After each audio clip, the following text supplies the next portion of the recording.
اور فرشتوں کی جس جماعت پر بھی ان کا گزر ہوتا ہے وہ کہتے ہیں یہ کون پاکیزہ روح ہے، وہ اس کا اچھے سے اچھا نام لے کر جواب دیتے ہیں، جس سے دنیا میں بلایا جاتا تھا کہ فلاں کا بیٹا فلاں ہے۔ اس طرح پہلے آسمان تک پہنچتے ہیں اور آسمان کا دروازہ کھلواتے ہیں۔ چنانچہ دروازہ کھول دیا جاتا ہے اور وہ اس روح کو لے کر اوپر چلے جاتے ہیں۔ اسی طرح ساتویں آسمان تک ہر آسمان کے مقربین دوسرے آسمان تک اسے رخصت کرتے ہیں۔ جب ساتویں آسمان تک پہنچ جاتے ہیں تو اللہ تعالیٰ فرماتے ہیں کہ میرے بندے کی کتاب علین میں لکھ دو اور اسے زمین پر واپس لے جاؤ، کیونکہ میں نے انسان کو زمین ہی سے پیدا کیا ہے اور اسی میں ان کو لٹا دوں گا اور اسی سے ان کو دوبارہ نکالوں گا۔ چنانچہ اس کی روح اس کے جسم میں واپس کر دی جاتی ہے۔ اس کے بعد اس کے پاس 2 فرشتے آتے ہیں جو آ کر اسے بٹھاتے ہیں اور اسے سوال کرتے ہیں تیرا رب کون ہے؟ وہ جواب دیتا ہے میرا رب اللہ ہے۔ پھر اس سے پوچھتے ہیں کہ تیرا دین کیا ہے؟ وہ جواب دیتا ہے میرا دین اسلام ہے۔ پھر اس سے پوچھتے ہیں کہ یہ کون صاحب ہیں جو تمہارے اندر بھیجے گئے ہیں؟ وہ کہتا ہے وہ اللہ کے رسول ہیں صلی اللہ علیہ وآلہ وسلم۔ پھر اس سے دریافت کرتے ہیں تیرا عمل کیا ہے؟ وہ کہتا ہے میں نے اللہ کی کتاب پڑھی سو اس پر ایمان لایا اور اس کی تصدیق کی۔ اس کے بعد ایک منادی آسمان سے آواز دیتا ہے جو اللہ کا منادی ہوتا ہے کہ میرے بندے نے سچ کہا، سو اس کے لیے جنت کے بچھولے بچھا دیے جاتے ہیں اور جنتی کپڑے اسے پہنا دیے جاتے ہیں اور جنت کی طرف ایک دروازہ کھول دیا جاتا ہے جس کے ذریعے جنت کی خوشبودار ہوا آتی رہتی ہے اور اس کی قبر اتنی کشادہ کر دی جاتی ہے جہاں تک اس کی نظر پہنچے، اور اس کے پاس نہایت خوبصورت چہرے والے، بہترین لباس والا اور پاکیزہ خوشبو والا ایک شخص آ کر کہتا ہے کہ خوشی کی چیزوں کی بشارت سن لے، یہ تیرا وہ دن ہے جس کا تجھ سے وعدہ کیا جاتا تھا۔ وہ کہتا ہے کہ تم کون ہو؟ تمہارا چہرہ واقعی اس لائق ہے کہ اچھی خبر لائے۔ وہ کہتا ہے میں تیرا عمل صالح ہوں۔ اس کے بعد وہ خوشی میں کہتا ہے اے رب قیامت قائم فرما، اے رب قیامت قائم فرما کہ میں آپ کی انعام کردہ نعمتوں میں پہنچ جاؤں۔ اور جب کافر بندہ دنیا سے جانے اور آخرت کا رخ کرنے کو ہوتا ہے تو سیاہ چہروں والے فرشتے آسمان سے آگ کے پاس آتے ہیں جن کے ساتھ ٹاٹ ہوتے ہیں اور اس کے پاس اتنی دور تک بیٹھ جاتے ہیں جہاں تک اس کی نظر پہنچتی ہے۔ پھر ملک الموت تشریف لاتے ہیں حتیٰ کہ اس کے سر کے پاس بیٹھ جاتے ہیں۔ پھر کہتے ہیں کہ اے خبیث اللہ کی ناراضگی کی طرف نکل۔ ملک الموت کا یہ فرمان سن کر روح اس کے جسم میں ادھر ادھر بھاگی پھرتی ہے، لہٰذا ملک الموت اس کی روح کو جسم سے اس طرح نکالتے ہیں جیسے بوٹیاں بھوننے کی سیخ بھیگے ہوئے اون سے صاف کی جاتی ہے، یعنی کافر کی روح کو جسم سے زبردستی اس طرح نکالتے ہیں جیسے بھیگا ہوا اون کانٹے دار سیخ پر لپٹا ہوا ہو اور اس کو زور سے کھینچا جائے۔ پھر اس کی روح ملک الموت اپنے ہاتھ میں لے لیتے ہیں اور ان کے ہاتھ میں لیتے ہی دوسرے فرشتے اس کو فوراً جھپٹ لیتے ہیں، پل جھپکنے کے برابر بھی ان کے پاس نہیں چھوڑتے، حتیٰ کہ فوراً ان سے لے کر اس کو ٹاٹوں میں لپیٹ دیتے ہیں جو ان کے پاس ہوتے ہیں، اور ان ٹاٹوں میں ایسی بدبو آتی ہے جیسے کبھی کسی بدترین سڑے ہوئے مردہ لاش سے روح زمین پر بدبو پھوٹتی ہے۔ وہ فرشتے لے کر آسمان کی طرف چڑھتے ہیں اور فرشتوں کی جس جماعت پر بھی پہنچتے ہیں وہ کہتے ہیں یہ کون خبیث روح ہے؟ وہ اس کا برے سے برا نام لے کر کہتے ہیں جس سے وہ دنیا میں بلایا جاتا تھا کہ فلاں کا بیٹا فلاں ہے، حتیٰ کہ وہ اسے لے کر پہلے آسمان تک پہنچتے ہیں اور دروازہ کھلوانا چاہتے ہیں مگر اس کے لیے دروازہ نہیں کھولا جاتا، جیسا کہ اللہ نے فرمایا ان کے لیے آسمان کے دروازے نہ کھولے جائیں گے اور نہ وہ کبھی جنت میں داخل ہوں گے جب تک اونٹ سوئی کے ناکے میں نہ چلا جائے۔ اونٹ سوئی کے ناکے میں جا نہیں سکتا، لہٰذا وہ بھی جنت میں نہیں جا سکتے۔ پھر اللہ تعالیٰ فرماتے ہیں کہ اس کی کتابیں سجین میں لکھ دو جو سب سے نیچے زمین میں ہے۔ چنانچہ اس کی روح سجین کی طرف وہیں سے پھینک دی جاتی ہے۔ پھر حضور صلی اللہ علیہ وآلہ وسلم نے یہ آیت تلاوت فرمائی جس کا ترجمہ ہے اور جو شخص اللہ کے ساتھ شرک کرتا ہے گویا وہ آسمان سے گر پڑا، پھر درندوں نے اس کی بوٹیاں نوچ لیں یا اس کو حوالے دور دراز جگہ پر لے جا کر پھینک دیا، پھر اس کی روح اس کے جسم میں لوٹا دی جاتی ہے اور اس کے پاس 2 فرشتے آتے ہیں، اسے بٹھا کر پوچھتے ہیں تیرا رب کون ہے؟ وہ کہتا ہے ہائے ہائے مجھے نہیں معلوم۔ پھر اس سے دریافت کرتے ہیں کہ تیرا دین کیا ہے؟ وہ کہتا ہے ہائے مجھے پتہ نہیں۔ پھر اس سے دریافت کرتے ہیں کہ شخص کون ہے جو تمہارے اندر بھیجے گئے؟ وہ کہتے ہیں ہائے ہائے مجھے کچھ پتہ نہیں۔ جب یہ سوال و جواب ہو چکے ہوتے ہیں تو آسمان سے ایک منادی آواز دیتا ہے کہ اس نے جھوٹ کہا، اس کے نیچے آگ بچھا دو اور اس کے لیے دوزخ کا دروازہ کھول دو۔ چنانچہ دروازہ کھول دیا جاتا ہے، دوزخ کی تپش اور سخت گرم لو آتی ہے اور قبر اس پر تنگ کر دی جاتی ہے، حتیٰ کہ اس کی پسلیاں بھینچ کر آپس میں ادھر کی ادھر ہو جاتی ہیں۔ اس کے پاس ایک شخص آتا ہے جو بدصورت اور خراب کپڑے پہنے ہوئے، جس کے جسم سے بہت بری بدبو آتی ہے۔ وہ شخص اس سے کہتا ہے کہ مصیبت کی خبر سن لے، یہ وہ دن ہے جس کا تجھ سے وعدہ کیا جاتا ہے۔ وہ کہتا ہے تو کون ہے؟ واقعی تیری صورت اسی لائق ہے کہ تو بری خبر سنائے۔ وہ کہتا ہے کہ میں تیرا برا عمل ہوں اور آگے تیرے اوپر ایسا عذاب ہونے والا ہے۔ یہ سن کر وہ اس سے ڈر سے کہ قیامت میں یہاں سے زیادہ عذاب میں گرفتار ہوں گا، پھر یوں کہتا ہے کہ اے رب قیامت قائم نہ کر۔ قبر میں مومن کا بے خوف ہونا اور اس کے سامنے جنت پیش ہونا۔ حضرت ابو ہریرہ رضی اللہ تعالیٰ عنہ فرماتے ہیں کہ رسول اللہ صلی اللہ علیہ وآلہ وسلم نے ارشاد فرمایا کہ بلا شبہ مردہ اپنی قبر میں پہنچ کر بے خوف اور با اطمینان بیٹھتا ہے، پھر اس سے سوال کیا جاتا ہے کہ تو دنیا میں کس مذہب پر تھا؟ وہ جواب دیتا ہے کہ میں اسلام پر تھا۔ پھر اس سے سوال ہوتا ہے کہ تیرے عقیدے میں یہ کون ہے جو تمہاری طرف بھیجے گئے؟ وہ جواب دیتا ہے کہ وہ محمد رسول اللہ صلی اللہ علیہ وآلہ وسلم ہے، جو ہمارے پاس اللہ کے پاس سے کھلے کھلے معجزے لے کر آئے، سو ہم نے ان کی تصدیق کی۔ پھر اس سے پوچھا جاتا ہے کہ کیا تو نے اللہ کو دیکھا ہے؟ وہ جواب دیتا ہے کہ دنیا میں اللہ تعالیٰ کو میں کیسے دیکھ لیتا؟ دنیا میں کوئی آدمی اسے نہیں دیکھ سکتا۔ پھر اس کے سامنے دوزخ کی طرف ایک روشن دان کھولا جاتا ہے، جس کے ذریعے وہ دوزخ کو دیکھتا ہے کہ آگ کے انگارے آپس میں ایک دوسرے کو کھائے جاتے ہیں۔ جب وہ دوزخ کا منظر دیکھ لیتا ہے تو اس سے کہتے ہیں کہ دیکھ اللہ نے تجھے کس مصیبت سے بچایا۔ پھر اس کے سامنے جنت کی طرف ایک روشن دان کھولا جاتا ہے، جس کے ذریعے وہ جنت کی رونق اور جنت کی دوسری چیزیں دیکھ لیتا ہے۔ پھر اس سے کہا جاتا ہے کہ جنت تیرا ٹھکانہ ہے، تو ایمان یقین پر زندہ رہا اور یقین ہی پر تجھے موت آئی اور اسی پر تو قیامت کے روز قبر سے اٹھے گا انشاءاللہ تعالی۔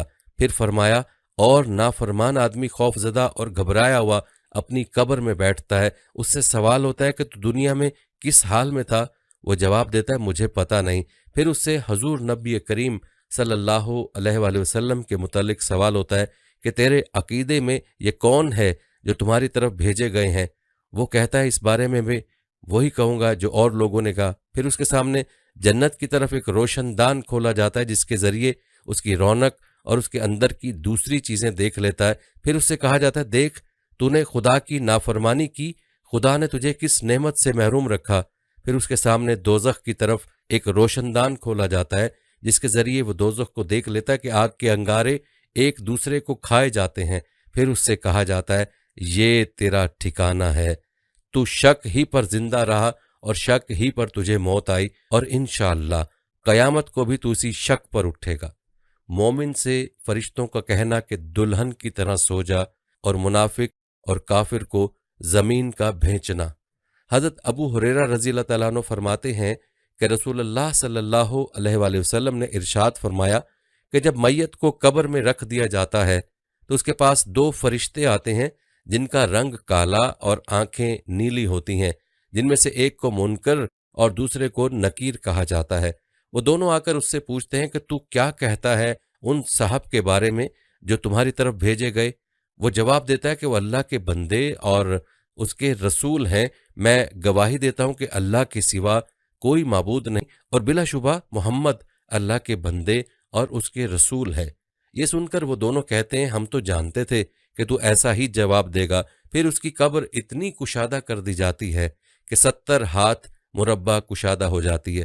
پھر اس کی قبر منور کر دی جاتی ہے۔ پھر اس سے کہا جاتا ہے اب تو سو جا۔ وہ کہتا ہے میں تو اپنے گھر جا کر اپنے گھر والوں کو اپنا حال بتانا چاہتا ہوں۔ وہ کہتے ہیں یہاں آ کر جانے کا قانون نہیں ہے، تو سو جا جیسا کہ دلہن سوتی ہے جسے اس کے شوہر کے سوا کوئی نہیں اٹھا سکتا، لہٰذا وہ آرام سے قبر میں رہتا ہے یہاں تک کہ اللہ اسے قیامت کے روز اس جگہ سے اٹھائے گا۔ اور اگر مرنے والا منافق یا کافر ہوتا ہے تو وہ منکر نکیر کو جواب دیتا ہے کہ میں نے جو لوگوں کو کہتے سنا وہی کہا، اس سے زیادہ میں نہیں جانتا۔ وہ دونوں کہتے ہیں کہ ہم تو خوب جانتے تھے کہ تو ایسا ہی جواب دے گا۔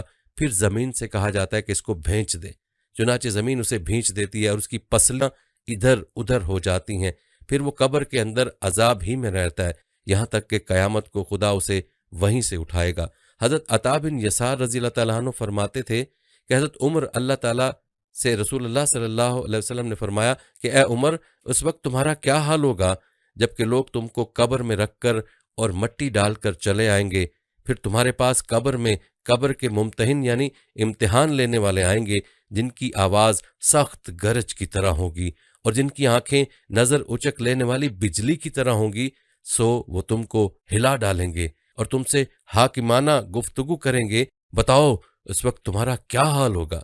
حضرت عمر رضی اللہ تعالیٰ عنہ نے عرض کیا، یا رسول اللہ، کیا اس وقت ہماری عقل ہمارے ساتھ ہوگی؟ آپ نے ارشاد فرمایا، ہاں، اسی طرح تمہاری عقلیں تمہارے پاس ہوں گی جیسی آج ہیں۔ یہ سن کر حضرت عمر رضی اللہ تعالیٰ عنہ نے عرض کیا کہ بس میں نمٹ لوں گا۔ برزخ میں صبح و شام جنت یا دوزخ کا پیش ہونا۔ حضرت عبداللہ بن عمر رضی اللہ تعالیٰ عنہ فرماتے ہیں کہ رسول اللہ صلی اللہ علیہ وآلہ وسلم نے ارشاد فرمایا، بلا شبہ جب تم میں سے کوئی مر جاتا ہے تو صبح و شام اس کا ٹھکانہ جنت یا دوزخ کا اس کے سامنے پیش کیا جاتا ہے۔ اگر وہ جنتی ہے تو جنت پیش کی جاتی ہے، اور اگر وہ دوزخی ہے تو دوزخ پیش کی جاتی ہے، اور اس کی جگہ دکھا دکھا کر اس سے کہا جاتا ہے کہ یہ تیرا ٹھکانہ ہے۔ پھر فرمایا، قیامت کے دن جب کہ خدا اسے قبر سے اٹھائے گا، ہر صبح و شام ایسا ہی ہوتا رہے گا۔ سورہ مومن میں بھی اس کو ارشاد فرمایا، صبح و شام ان پر آگ پیش کی جاتی ہے۔ قبر میں عذاب دینے والے اژدہے۔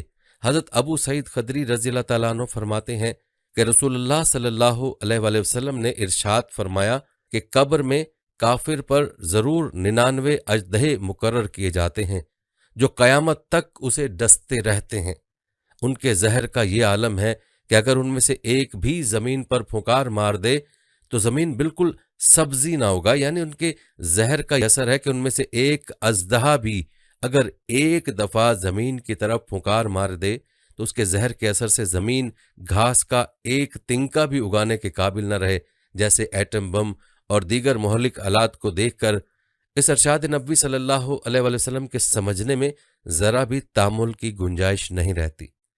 قبر میں عذاب کی وجہ سے میت کا چیخنا اور لوہے کے گرز سے اس کا مارا جانا۔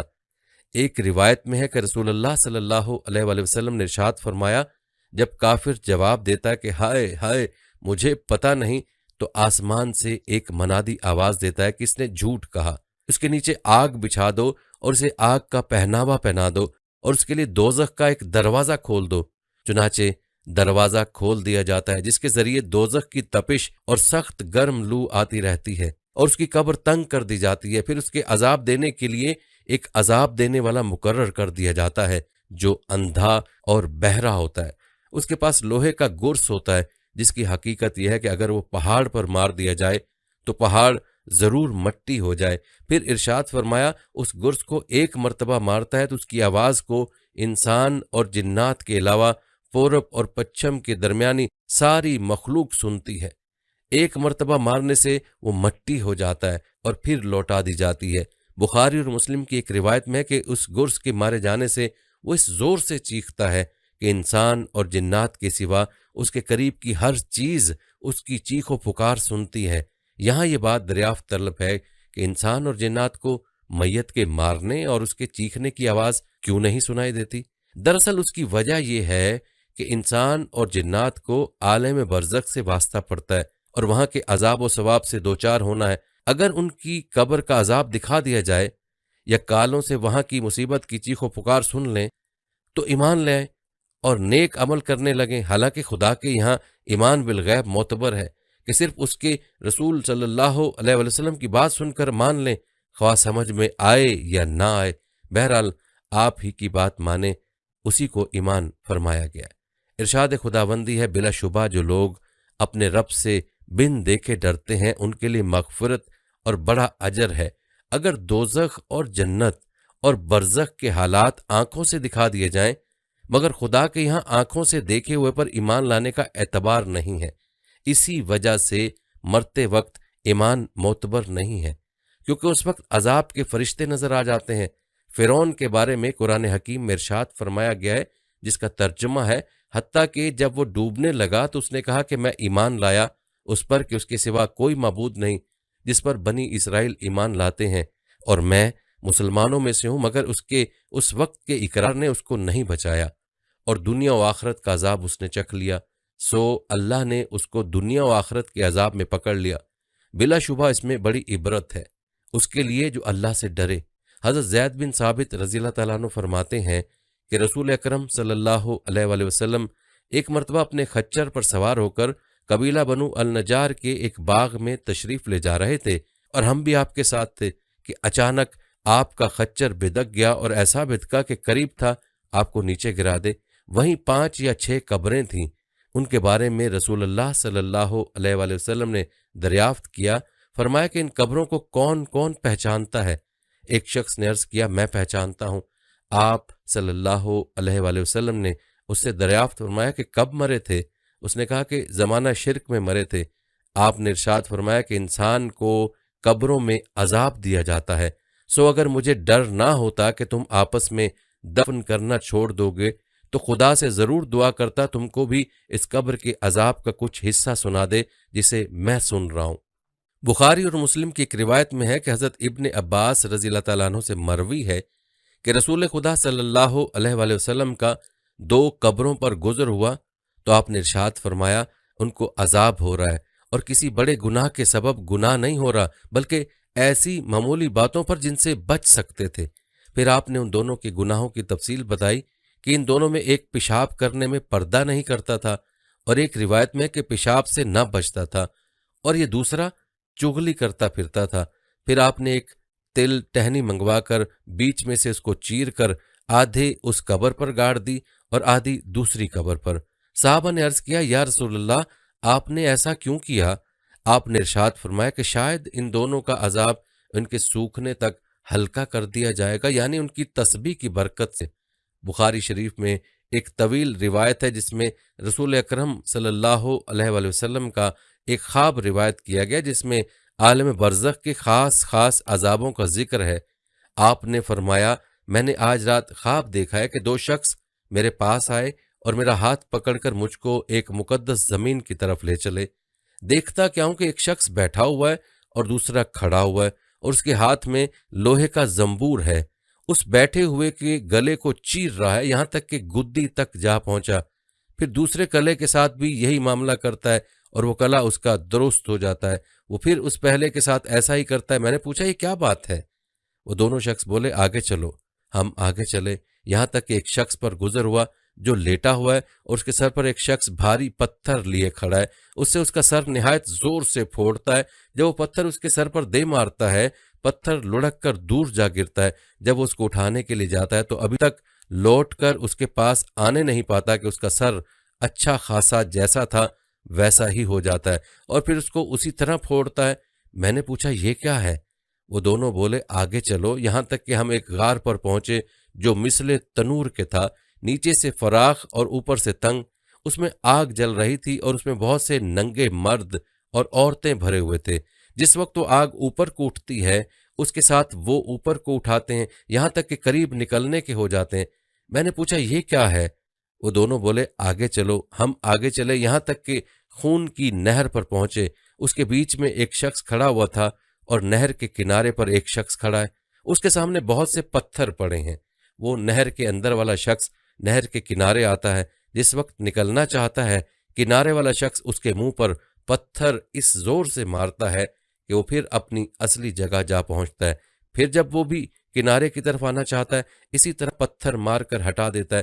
میں نے پوچھا یہ کیا ہے؟ وہ دونوں بولے آگے چلو۔ ہم آگے چلے یہاں تک کہ ایک ہرے بھرے باغ میں پہنچے، اس میں ایک بڑا درخت ہے اور اس کے نیچے ایک بوڑھا آدمی اور بچے بیٹھے ہیں۔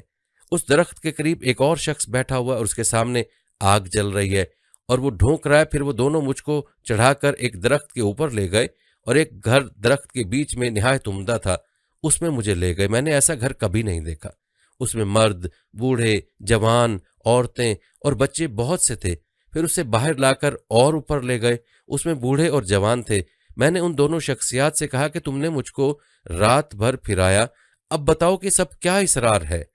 انہوں نے کہا کہ وہ شخص جو تم نے دیکھا تھا جس کے کلے چیرے جا رہے تھے وہ شخص جھوٹا ہے، جھوٹی باتیں کیا کرتا تھا اور وہ باتیں تمام جہان میں مشہور ہو جاتی تھی، اس کے ساتھ قیامت تک یوں ہی کرتے رہیں گے۔ اور جس کا سر پھوڑتے ہوئے دیکھا وہ شخص ہے کہ اللہ تعالیٰ نے اس کو علم قرآن دیا، رات کو اس سے غافل ہو کر سو رہا اور دن کو اس پر عمل نہ کیا، قیامت تک اس کے ساتھ یہی معاملہ رہے گا۔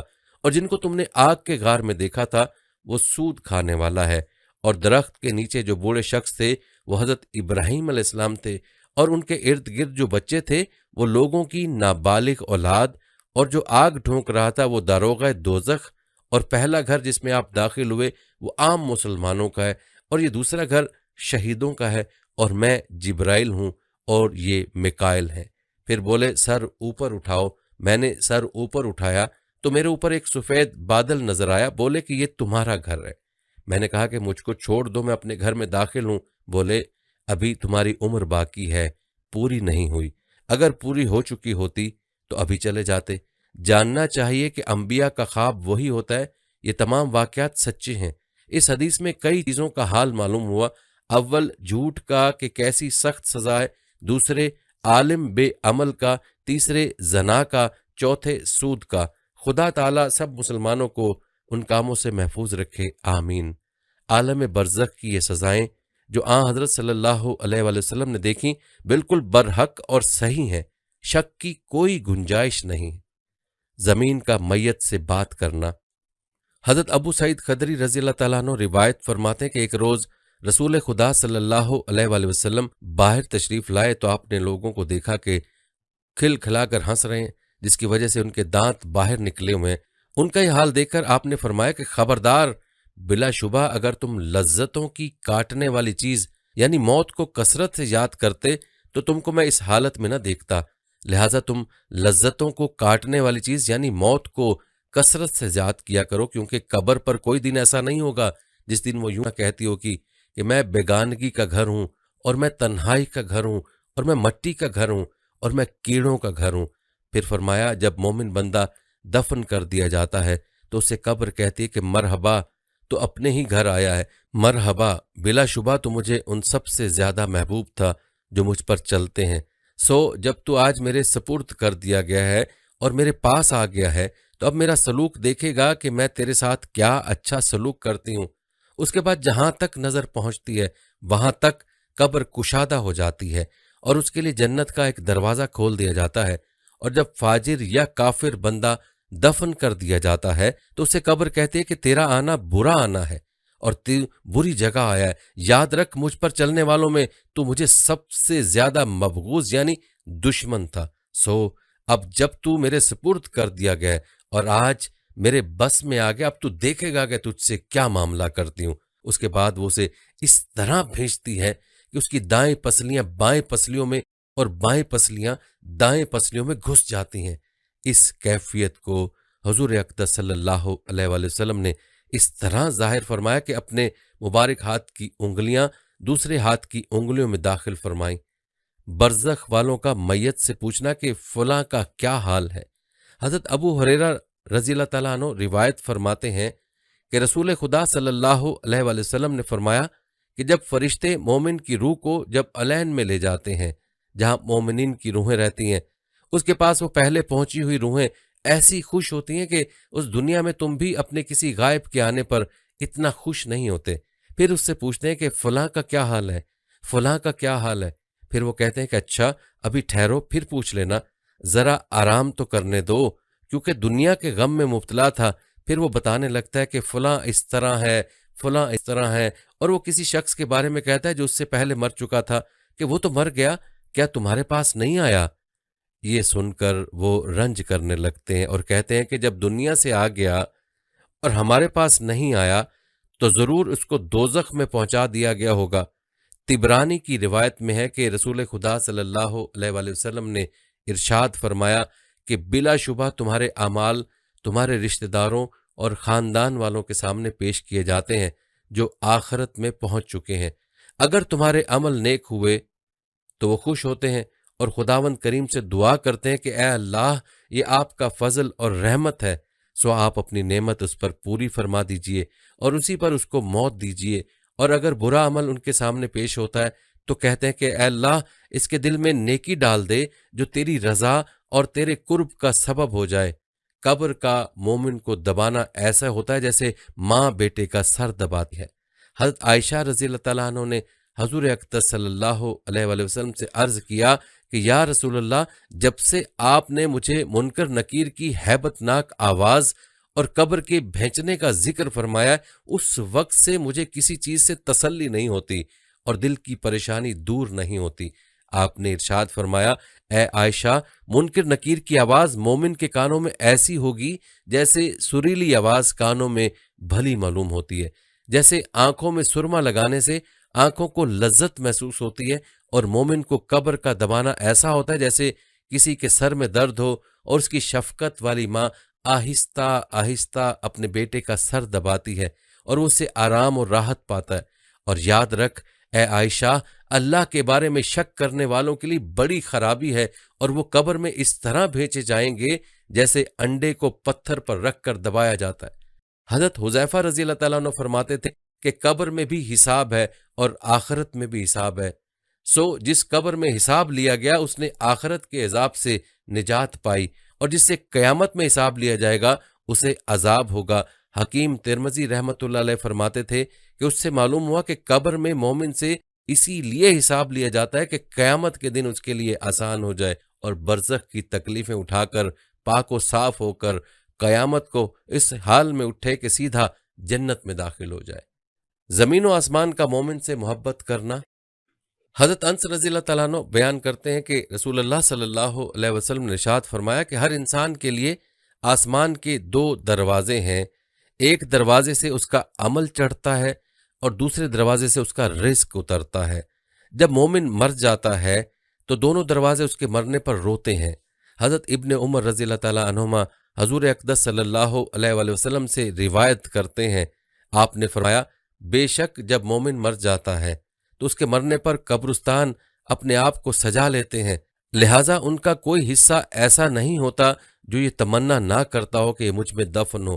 حضرت ابن عباس رضی اللہ تعالیٰ عنہ فرماتے تھے کہ مومن کے مرنے پر 40 دن تک زمین روتی ہے۔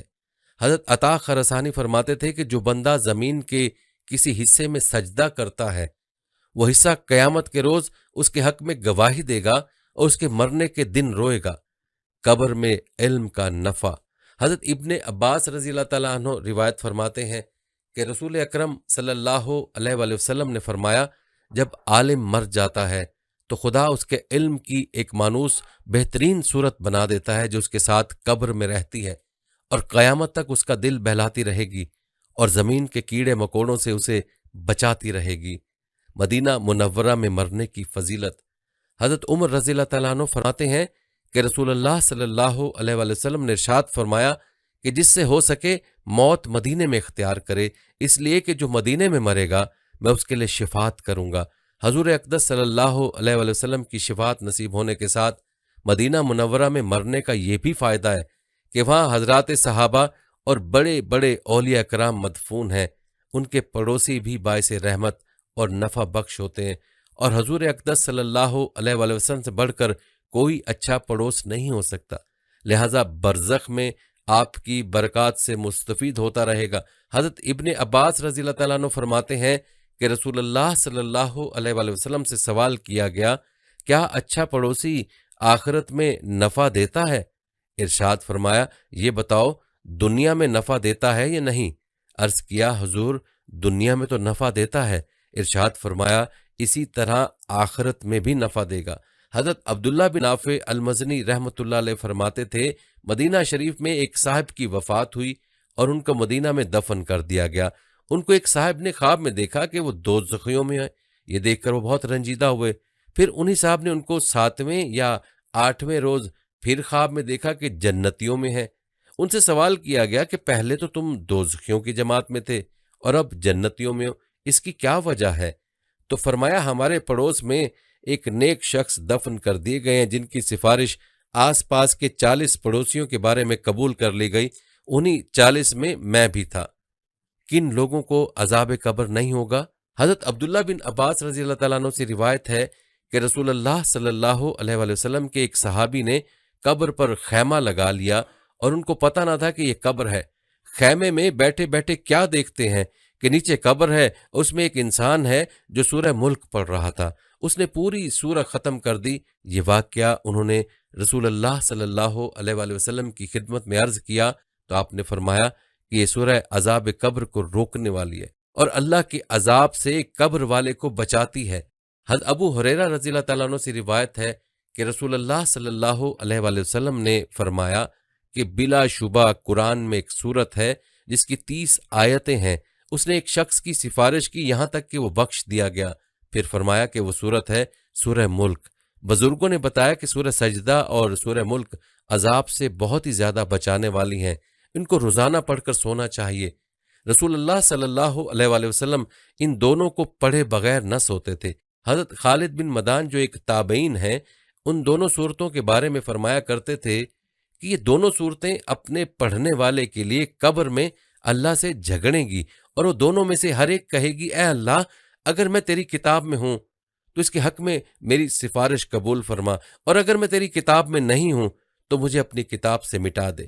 یہ بھی فرماتے تھے کہ یہ پرندوں کی طرح اپنے پڑھنے والے پر پھیلا دیں گی اور اسے عذاب قبر سے بچا لیں گی۔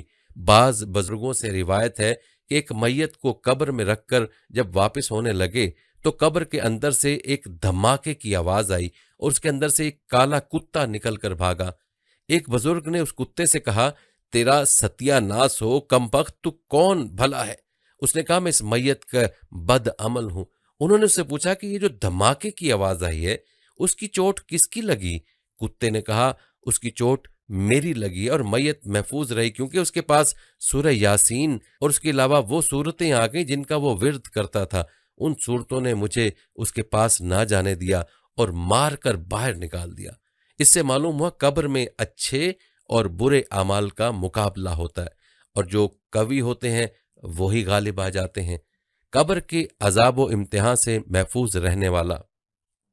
حضرت ابو ایوب رضی اللہ تعالیٰ عنہ سے روایت ہے کہ رسول اکرم صلی اللہ علیہ وآلہ وسلم نے ارشاد فرمایا کہ جو شخص دشمن سے مقابل ہوا اور پھر ثابت قدم رہا حتیٰ کہ مقتول غالب ہو گیا تو قبر میں اس کا امتحان یعنی سوال و جواب نہیں ہوگا۔ دوسری روایت میں ہے جو حضرت ابو امامہ رضی اللہ تعالیٰ عنہ سے مروی ہے کہ حضرت محمد صلی اللہ علیہ وآلہ وسلم نے ارشاد فرمایا کہ جس نے اللہ کی راہ میں سرحد کی حفاظت کی اس کو خدا قبر کے فتنے سے امن میں رکھے گا۔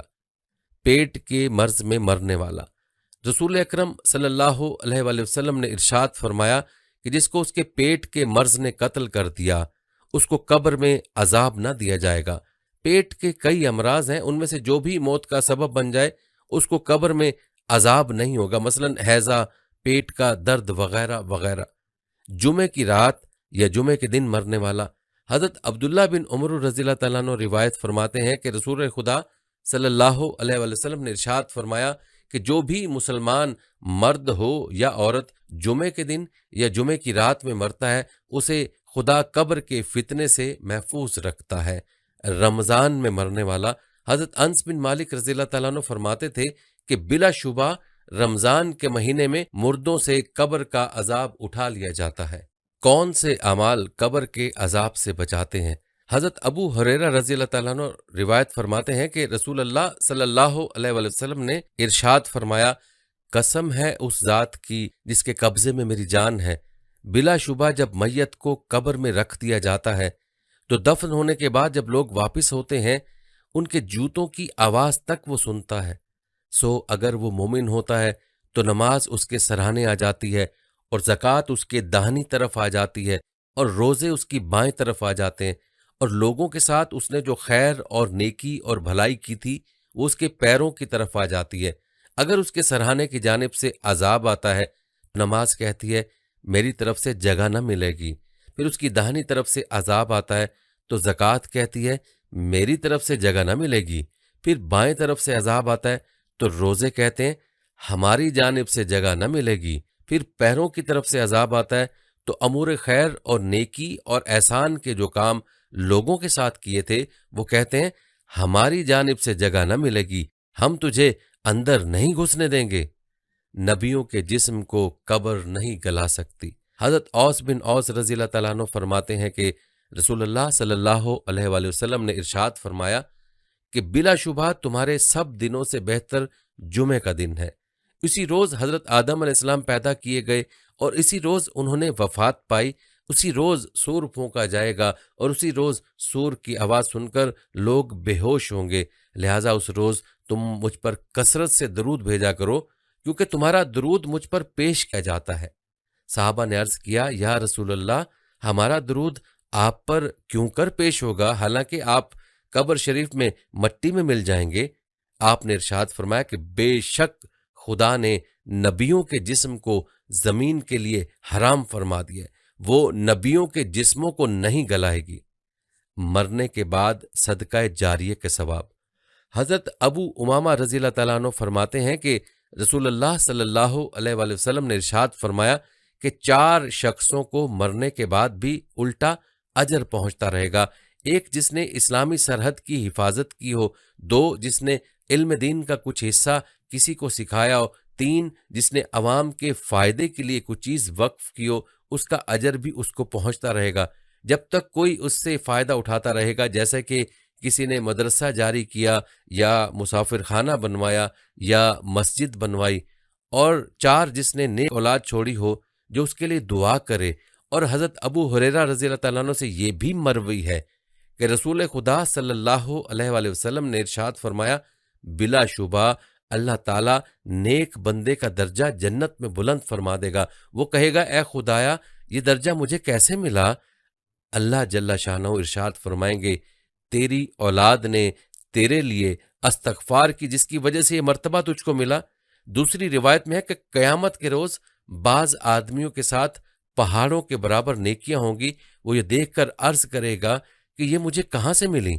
ارشاد ہوگا تیری اولاد کے استغفار کرنے کی بدولت تجھے یہ عنایت کی گئی ہیں۔ حضرت ابن عباس رضی اللہ تعالیٰ عنہ فرماتے ہیں کہ رسول خدا صلی اللہ علیہ وآلہ وسلم نے ارشاد فرمایا کہ میت اپنی قبر میں تمہاری مدد کا ایسا محتاج ہوتی جیسے کوئی ڈوبتا ہوا سہارا ڈھونڈتا ہے۔ پھر فرمایا وہ دعا کی منتظر رہتی ہے کہ اس کے باپ یا ماں یا بھائی یا دوست کی جانب سے اسے کچھ ثواب پہنچ جائے۔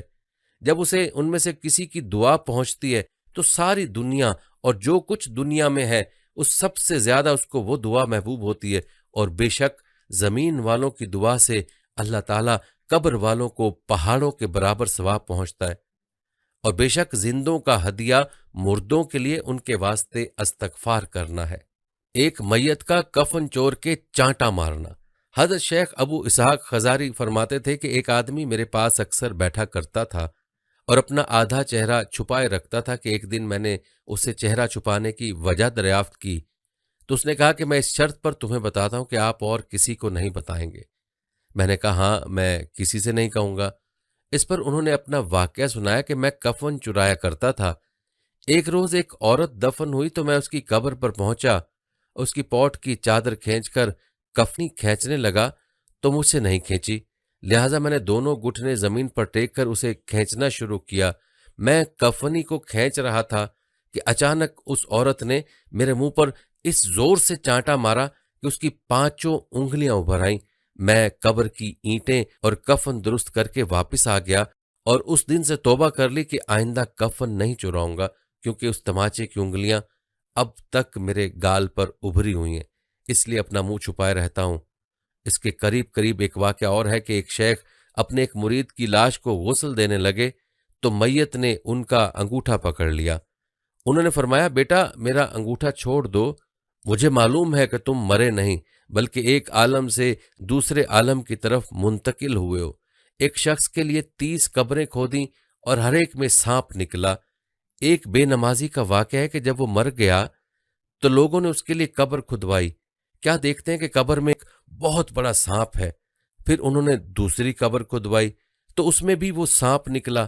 غرض یہ کہ اس کے لیے 30 کے قریب قبریں کھودی گئیں اور ہر ایک میں ویسے ہی سانپ نکلتا رہا۔ آخرکار یہ سمجھ کر کہ اللہ کے عذاب سے کوئی نہیں بچا سکتا، اسی سانپ کے ساتھ اسے دفن کر دیا گیا۔ شہداء سے اللہ جل شانہ کا خطاب۔ ایک مشہور تابعی روایت کرتے ہیں کہ ہم نے حضرت عبداللہ بن مسعود رضی اللہ تعالیٰ عنہ سے اس آیت کی تفسیر پوچھی۔ آیت کا ترجمہ ہے اور جو لوگ اللہ کی راہ میں قتل کیے گئے اور ان کو مردہ مت سمجھو بلکہ زندہ ہیں، اپنے رب کے قریب ہیں، ان کو رزق ملتا ہے۔ تو حضرت عبداللہ بن مسعود رضی اللہ تعالیٰ عنہ نے فرمایا کہ ہم اس کی تفسیر رسول اللہ صلی اللہ علیہ وآلہ وسلم سے دریافت کر چکے ہیں۔ پھر فرمایا شہداء کی روحیں سبز رنگ کے پرندوں کے پوٹوں میں ہیں، ان کے لیے عرش الہی کے نیچے قندیل لٹکے ہوئے ہیں، وہ جہاں چاہے جنت میں چلتی پھرتی ہیں، پھر ان قندیلوں میں آ کر ٹھہر جاتی ہیں۔ اللہ رب العزت نے ان سے فرمایا کہ تم جانتے ہو؟ انہوں نے عرض کیا کہ ہم کیا چاہیں، حالانکہ جہاں چاہتے ہیں جنت میں چلتے پھرتے ہیں۔ چنانچہ 3 بار خدا نے ان سے یہی سوال و جواب فرمایا۔ سو جب انہوں نے یہ سمجھ لیا کہ جب تک ہم جواب نہ دیں گے سوال ہی ہوتا رہے گا، تو انہوں نے یہ عرض کیا کہ ہم یہ چاہتے ہیں کہ ہماری روحیں ہماری جسموں میں واپس کر دی جائیں، حتیٰ کہ ہم دوبارہ تیری راہ میں قتل کر دیے جائیں۔ سو جب پروردگار عالم نے ان سے معلوم کر لیا کہ ان کو کوئی حاجت نہیں تو چھوڑ دیے گئے، اور پھر ان سے سوال نہیں کیا گیا، یعنی وہ وہاں کی کوئی چیز انہوں نے طلب نہیں کی، اور سوال کیا تو دنیا میں واپسی کا سوال کیا جو قانون کے خلاف ہے، لہٰذا پھر ان سے سوال نہ کیا گیا۔ روحوں کا سبز پرندوں کے پوٹوں میں ہونا شہداء کے ساتھ خاص نہیں، بلکہ دوسرے مومنوں کی روحیں بھی ان پرندوں کے پوٹوں میں جنت کی سیر کرتی ہیں، جیسا کہ حضرت کعب ابن مالک رضی اللہ تعالیٰ عنہ کی روایت میں ہے کہ رسول خدا صلی اللہ علیہ وآلہ وسلم نے ارشاد فرمایا، ترجمہ ہے، بلا شبہ ایمان والوں کی روحیں سبز پرندوں کے اندر ہوتی ہیں جو جنت کے درختوں سے کھاتی پیتی ہیں۔ تو برادران اسلام، قبر کے حالات، واقعات اور عذاب کے بارے میں سن کر ہم اپنی زندگی کو زیادہ سے زیادہ اعمال صالح پر خرچ کریں گے۔ آمین۔ میں اپنے آپ اور تمام سامعین کو تقوی الہی کی نصیحت کرتا ہوں۔ فرمان باری تعالیٰ ہے، یا ایھا الذین آمنوا اتقوا اللہ حق تقاتہ ولا تموتن الا وانتم مسلمون۔ آل عمران کی آیت 102 ہے۔ انسانی زندگی کے اس سفر میں متنوع اور مختلف مرحلے ہیں۔ انسان ایک عرصہ ماں کے پیٹ میں، پھر زمین کی پشت پر، اور دوبارہ جی اٹھائے جانے تک زمین کے نیچے گزارتا ہے۔ یہ سفر ظاہری طور پر بہت طویل ہے، لیکن جلد ہی نپٹ جاتا ہے اور ختم ہو جاتا ہے، کیونکہ دنیا کسی بھی زندہ چیز کا مستقل ٹھکانہ نہیں ہے۔ عقل مند شخص جب دنیا کے اتار چڑھاؤ دیکھتا ہے، فنا ہوتی زندگی پر نظر دوڑاتا ہے، تو اس کے دل پر رقت اور گدازی طاری ہو جاتی ہے۔ قبر ایسی منزل ہے جہاں تک ہر مسافر نے پہنچنا ہے، اور نصیحت کے لیے قبر کا نام ہی کافی ہے۔ رسول اللہ صلی اللہ علیہ وآلہ وسلم کا فرمان ہے، بے شک قبر بھینچتی ہے، اگر کوئی قبر کے بھینچنے سے بچ پاتا تو وہ سعد بن معاذ ہوتے۔ امیر المومنین عثمان بن عفان رضی اللہ تعالیٰ عنہ جب قبر پر کھڑے ہوتے تو اتنے اشکبار ہو جاتے کہ آپ کی داڑھی بھی تر ہو جاتی۔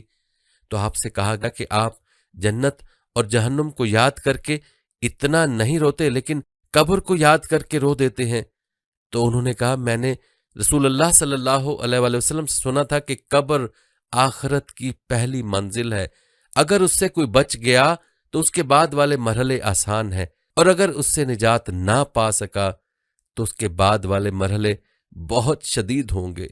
سیدنا عثمان نے مزید یہ بھی کہا کہ آپ صلی اللہ علیہ وآلہ وسلم کا یہ بھی فرمان ہے، اللہ کی قسم میں جتنا بھی خوفناک منظر دیکھ لوں، لیکن قبر کا منظر اسے بھی زیادہ دہشتناک ہوگا۔ اور آخرت پر ایمان لانے کا مطلب یہ ہے کہ قبر کی حقیقت پر بھی ایمان ہو، نیک لوگوں کو قبر میں ملنے والی نعمتوں پر ایمان ہو، اور اہل معصیت میں سے عذاب کے مستحقین کے لیے عذاب ملنے کا بھی ایمان ہو۔ آپ صلی اللہ علیہ وآلہ وسلم کا فرمان ہے کہ اگر یہ خدشہ نہ ہوتا کہ تم مردوں کو دفن کرنا ہی چھوڑ دو گے تو میں اللہ سے دعا کرتا کہ تمہیں وہ عذاب قبر سنوا دے جو میں سنتا ہوں۔ حصول عبرت کے لیے قبرستان جانا سنت اور عبادت ہے۔ قبرستان جانے والوں کو اپنے آباء اور اجداد کی یاد آتی ہے، اور اسے یقین ہو جاتا ہے کہ وہ بھی انہی کی طرح قبر میں جانے والا ہے، اور وہاں اس سے بھی سوالات ہوں گے۔ رسول اللہ صلی اللہ علیہ وآلہ وسلم کا فرمان ہے، قبرستان جایا کرو، بے شک یہ تمہیں آخرت یاد دلاتے ہیں۔ جس وقت انسان کو قبر میں دفن کر دیا جاتا ہے اور اس کے اہل خانہ سامان وغیرہ کے ساتھ واپس ہو جاتے ہیں تو مردے سے ملاقات کے لیے سب سے پہلے دو فرشتے امتحان کے غرض سے آتے ہیں۔ رسول اللہ صلی اللہ علیہ وسلم کا فرمان ہے، بے شک میت کو جب قبر میں رکھا جاتا ہے تو وہ واپس جاتے ہوئے لوگوں کی جوتیوں کی آواز سنتا ہے۔ اگر میت مومن ہو تو نماز اس سر کے پاس کھڑی ہو جاتی ہے، روزہ دائیں جانب کھڑا ہو جاتا ہے، زکوٰۃ بائیں جانب، اور صدقہ دعا سمیت لوگوں کا تعاون وغیرہ جیسے رفاہی کام اس کے پاؤں کی جانب کھڑے ہو جاتے ہیں۔ پھر میت کے سر کی جانب سے آنے کی کوشش کی جاتی ہے، لیکن نماز کہتی ہے میری طرف سے داخلہ ممکن نہیں ہے۔ پھر دائیں جانب سے آنے کی کوشش کی جاتی ہے تو روزہ کہتا ہے میری جانب سے داخلہ ممکن نہیں۔ پھر اس کی بائیں جانب سے آنے کی کوشش کی جاتی ہے تو زکوٰۃ کہتی ہے میری طرف سے داخلہ ممکن نہیں۔ تو پھر اس کے قدموں کی جانب سے آنے کی کوشش کی جاتی ہے، لیکن صدقہ دعا سمیت لوگوں کا تعاون وغیرہ جیسے رفاہی کام کہتے ہیں یہاں سے داخلہ ممکن نہیں۔ تو پھر میت سے کہا جاتا ہے بیٹھو، تو میت بیٹھ جاتی ہے اور اسے سورج کا منظر ایسے دکھائی دیتا ہے کہ وہ غروب ہو رہا ہے۔ اسے کہا جاتا ہے کہ تمہاری طرف یہ جو شخص آیا تھا اس کے بارے میں تم کیا کہتے ہو اور تم اس کے بارے میں کیا گواہی دیتے ہو؟ تو وہ کہتا ہے مجھے چھوڑ دو، میں نماز پڑھ لوں۔ تو وہ کہتے ہیں تم پڑھ لو گے، پہلے ہمیں ہمارے سوال کا جواب دو، تمہاری طرف یہ جو شخص آیا تھا اس کے بارے میں تم کیا کہتے ہو اور تم اس کے بارے میں کیا گواہی دیتے ہو؟ تو وہ کہتا ہے وہ محمد ہے اور میں گواہی دیتا ہوں کہ وہ اللہ کے رسول صلی اللہ علیہ وآلہ وسلم ہے، آپ اللہ کی جانب سے حق لے کر آئے۔ اس پر فرشتے کہتے ہیں تم ساری زندگی اسی پر قائم رہے اور اسی پر تمہاری وفات ہوئی، انشاءاللہ اسی پر تمہیں اٹھایا جائے گا۔ پھر اس کے لیے جنت کے دروازوں میں سے ایک دروازہ کھول دیا جاتا ہے اور کہا جاتا ہے یہ جنت میں تمہاری جگہ ہے اور وہ کچھ ہے جو اللہ نے تیرے لیے تیار کیا ہے، تو بہت زیادہ خوشی اور مسرت محسوس کرتا ہے۔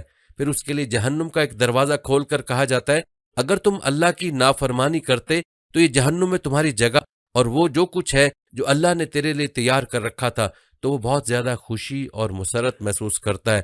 پھر اس کے لیے قبر کو 70 ہاتھ تک فراخ کر دیا جاتا ہے، قبر کو منور کر دیا جاتا ہے اور اس کے جسم ویسے ہی لوٹا دیا جاتا ہے جیسے وہ شروع میں تھا۔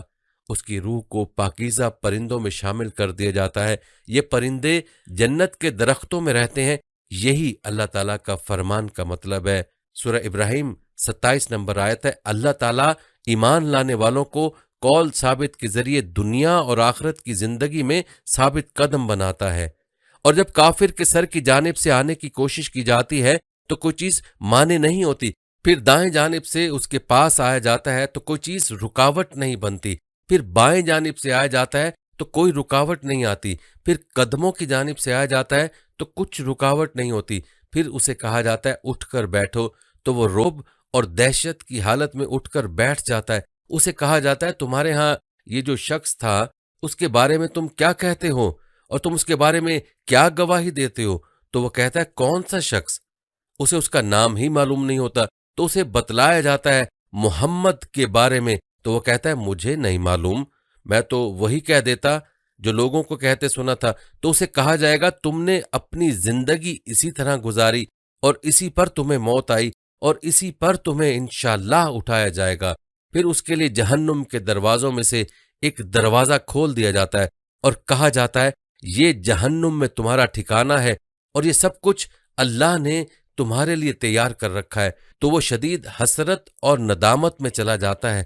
پھر اس کے لیے جنت کے دروازوں میں سے ایک دروازہ کھول کر اسے کہا جاتا ہے اگر تم اللہ کی اطاعت کرتے تو یہ تمہارا ٹھکانہ ہوتا اور اللہ تعالیٰ نے تمہارے لیے یہ کچھ تیار کر رکھا تھا۔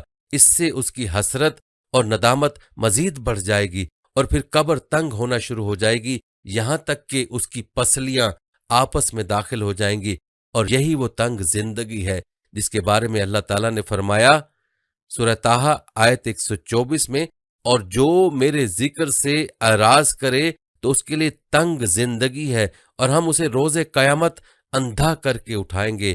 اسے طبرانی نے معجم الاوسط میں اور ابن حبان نے صحیح ابن حبان میں روایت کیا ہے۔ اسلامی بھائیوں، مسلمانوں،